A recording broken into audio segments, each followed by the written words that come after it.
जल चुका था शरीर लेकिन नहीं छोड़ पाए साथ। बाथरूम में मिली एक दूसरे को गले लगाए पति पत्नी की लाश।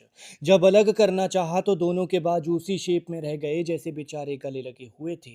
पत्नी टॉयलेट सीट पर बैठी थी और पति पास रखी कुर्सी पर था। दोनों ने एक दूसरे को कसकर जकड़ा था, गले लगाया था। पत्नी का सिर पति के कांधे पर टिका हुआ था, जैसे मानो बस हर कोशिश के बाद वो हिम्मत हार कर एक दूसरे के सहारे बैठ गए हों। और दोनों की दम घुटने से मौत हो गई। बेचारे दोनों अफ्रीकी थे, एक बच्चे की इच्छा में भारत पहुंचे थे। उन्हें बच्चा नहीं हो रहा था, इसलिए भारत में इलाज कराने आए थे। पास ही के अस्पताल में ये लोग टेस्ट ट्यूब बेबी के प्रोसेस करवाने को दिल्ली के उस फ्लरिश स्टे होटल में रुके थे जिसने आग की चपेट में लेकर 21 लोगों की जान ले ली। लेकिन प्यार का इतना खौफनाक अंत की देखकर पत्थर दिल भी पिघल जाए। रुला देगी दिल्ली अग्निकांड में मारे गए इन पति पत्नी की कहानी। भीषण अग्निकांड से आ रही कहानियां किसी के भी कलेजे को चीर देने के लिए काफी है।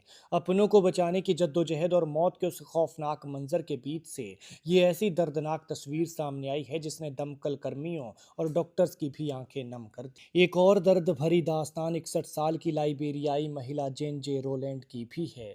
उसके पति मैक्स हॉस्पिटल में भर्ती हैं, वहां उनका इलाज चल रहा है। पत्नी इस कातिलाना होटल में रुकी हुई थी, लेकिन किसी को क्या पता था कि पति तो ठीक हो जाएगा, लेकिन मौत उसकी लिखी है जो उसके हालचाल के लिए उसके अटेंडेंट बनकर उसके साथ रुकी थी, उसकी पत्नी। लेकिन इस देश में इंसान की जान की कीमत कुछ भी नहीं है साहब। और ये जो दिल्ली के इस फ्लरिश स्टे होटल में हुआ, ये इसी बात को पुख्ता कर रहा है।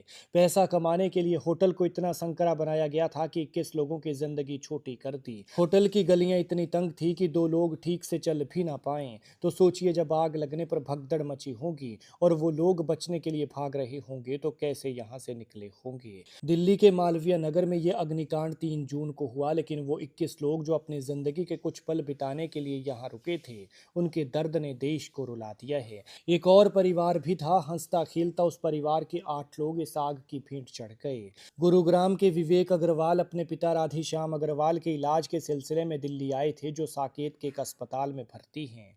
अस्पताल के पास ही रहने के लिए विवेक अपनी मां, पत्नी, 2 मासूम बेटियों और मामा मौसी के साथ इस गेस्ट हाउस में ठहरे हुए थे। आग लगने के वक्त विवेक ने घबराए अपने एक रिश्तेदार को फोन मिलाया था, लेकिन वो सिर्फ इतना ही कह पाए थे कि भाई यहाँ आग लग गई है, बहुत काला धुआं है, हम बच नहीं पाएंगे। और फिर इससे पहले कि अगली बात होती, कुछ ही सेकंड में फोन कट गया और फिर कभी बात नहीं हुई। और शाम होते होते विवेक समेत उनके परिवार के 8 लोगों की मौत की पुष्टि हो गई। लेकिन धुएं का वो काला चक्र जिसने किसी को संभलने का मौका ही नहीं दिया। और अगर संभलने की कोशिश करता तो होटल के हालात ऐसे थे कि उन 21 को बचने का मौका नहीं लगने दिया। खैर, भगवान मृतकों की आत्मा को शांति दे और दुखी परिवारों को दुख सहने की शक्ति।